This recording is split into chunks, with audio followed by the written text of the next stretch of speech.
Ni mwendelezo wa pira gimbi, alimradi kushinda? La hasha. Ni pira sambusa, pira biriani, unaweza ukasema hivyo. Ndiyo, hivyo ndivyo walivyofanya wekundu wa Msimbazi Simba wakati walipokwea kileleni mwa msimamo wa ligi kuu Tanzania bara kibabe kutokana na ushindi wa mabao 3-0 katika mechi yao ya pili ya ligi kuu Tanzania bara waliocheza kwenye uwanja wa Benjamin William Mkapa jijini Dar es Salaam dhidi ya Namungo. Ni mechi ambayo Simba wamecheza huku wakiwa bado hawana kocha mkuu. Badala yake kocha msaidizi Selemani Matola ndiye aliyekuwa akiongoza, ikiwa ni baada ya kuondoka kwa aliyekuwa kocha wao mkuu raia wa Afrika Kusini Fadlu Davids, ambaye hivi sasa tayari ameshatua kwa mwajiri wake mpya Raja Casablanca ya Morocco. Lakini Simba isiyokuwa na Fadlu imeendeleza kiwango bora cha kuwapa matokeo wanayohitaji wana Simba kwa kupata ushindi huu wa mabao 3-0, huku cha ziada ikiwa ni soka safi walilotandaza kuanzia dakika ya mwanzo wa mchezo mpaka mwisho. Mpaka mapumziko Simba walikuwa tayari wanamiliki mpira kwa 60% dhidi ya 40 tu za wapinzani wao Namungo. Lakini mpaka mapumziko Simba haikuwa tu ikimiliki mpira, bali pia ikishambulia mara kwa mara na kufanya majaribio ya kufunga, kwa sababu mpaka mapumziko tayari ilishapiga mashuti 8, kati ya hayo 3 yamelenga shabaha, ili hali Namungo wakiwa na mashuti 3 hakuna shuti lolote lililolenga shabaha. Paka mechi inakamilika Simba wakiwa na miliki zaidi, wakiwa wanafika zaidi, wakawa wamepata mabao haya 3 ambayo yalianza kuwekwa wavuni na mabeki wao. Wakati wa kwanza katika dakika 43 alikuwa ni Shamu Karabu, ambaye kwenye kikosi cha kocha Selemani Matola leo hii beki wakati alianza Shamu Karabu pamoja na Rushain. Sasa Shamu Karabu alifunga bao hili la utangulizi katika dakika 43, akafunga kwa kichwa, lakini katika dakika ya 61 kipindi cha pili beki mwenzake wakati huyu ni Rushain Deroko akafunga bao la pili. Safari hii pia likitokana na mpira wa kutenga, mpira wa free kick uliopigwa na mtokea benchi Neo Maema, akauweka wavuni na kuifanya Simba iwe inaongoza kwa mabao 2-0, ikipata kile inachostahili kutokana na namna ilivyokuwa ikicheza katika mchezo wa leo. Lakini katika dakika 83 mtokea benchi mwingine, striker wa kimataifa wa Tanzania anayechezea Simba kwa mkopo kutokea klabu ya Wydad Casablanca ya Morocco, huyu ni Selemani Mwalimu, alifunga bao la 3 la Simba, bao zuri ikiwa ni baada ya Simba kugongeana vema.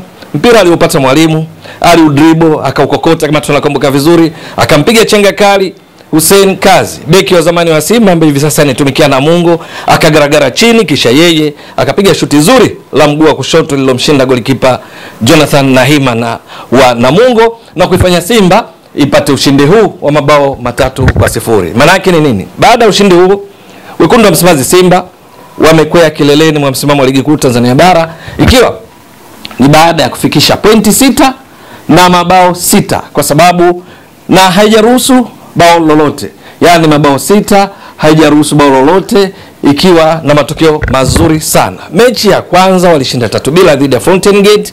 Leo hii ni mechi ya pili, wanashinda tena 3-0 dhidi ya Namungo, mabao 6, wako kileleni, wakifuatiwa na Singida Black Stars ambayo yenyewe pia ina pointi 6 lakini imefunga mabao 2 tu. Ushindi wake ulikuwa ni 1-0, wana mabao 2, hawajaruhusu bao, lakini wekundu wa Msimbazi Simba wana mabao 6, hawajaruhusu bao. Kwa maana hiyo goal difference ya mabao 6 inaifanya kuwa juu dhidi ya Singida Black Stars, kwa sababu yenyewe goal difference tofauti ya mabao ni mabao 2. Yanga ni miongoni mwa timu zilizo chini ya Simba yenyewe. Baada ya mechi 2, watani wa jadi wa Simba, mabingwa tetezi wa ligi kuu Tanzania bara, wana pointi 4 baada ya kushikiliwa kwa suluhu ile walipata kule Mbeya dhidi ya Mbeya City. Jambo zuri kwa wekundu wa Msimbazi Simba lilowapa matumaini ni namna ambavyo kikosi chao kilikuwa kinacheza kwa kujiamini sana. Ndio kana kwamba yupo kocha mkuu tayari. Wale wanaozungumza kina Dimitar Pantev bado hajatambulishwa rasmi, wala huyu Jose Ribeiro, kocha wa zamani wa Orlando Pirates, kocha wa zamani wa Al Ahli ya Misri, kocha wa zamani wa Inter Turku ya kule nchini Finland, naye anahusishwa. hajatambulishwa, wala hakuna Nasreddine Nabi ambaye naye anatajwa, wala hakuna Miguel Gamondi kocha wa Singida Black Stars anayetajwa, wala hakuna kocha mwingine yoyote miongoni mwa wale wanaovumishwa kuhusishwa na Simba ameshatambulishwa mpaka sasa. Lakini benchi la ufundi ikiwa halina kocha mkuu, Simba walipiga mwingi sana leo hii kwa utulivu, wakiwa wanashambulia mara kwa mara, na wanaposhambuliwa kwa mipira kushtukiza, mabeki wake Rushan Derok, Shamu Karabu, lakini Shomari Kapombe, Anthony Mligo walikuwa kwenye kiwango bora, wakiwa wanaungana na viungo wao. Alianza Alassane Maudo Kante, Yusuf Kagoma, lakini viungo ushambuliaji alikuwepo Morris Abraham. Walioanza leo hii kama surprise ni pamoja na Joshua Budo Mutale, huku Jasha Ahua akianzia nje na kuja kuingia katika kipindi cha pili. Mshambuliaji kinara alianza Steven Dese Mkwala, aliyekuja kutoka na kuingia Selemani Mwalimu, aliyekuja kufunga bao la 3. Neo Maema alikuwa miongoni mwa walioingia katika kipindi cha pili, lakini walioanza ni pamoja na Eli Mpanzu Kibisawala, huku Namungo goalkeeper Jonathan Nahimana, miongoni mwa mabeki wake alikuwepo Daniel Amoa na Hussein Kazi kama mabeki wa kati. Lakini kwenye washambuliaji wao waliokuja kuingia baadaye walikuwa ni pamoja na Pius Buswita, waliocheza ni pamoja na Fabrice Ngoi, lakini alikuwepo pia Masawe. Mpaka mwisho wa mchezo Simba wakapata ushindi uliotokana na kile walichokionyesha.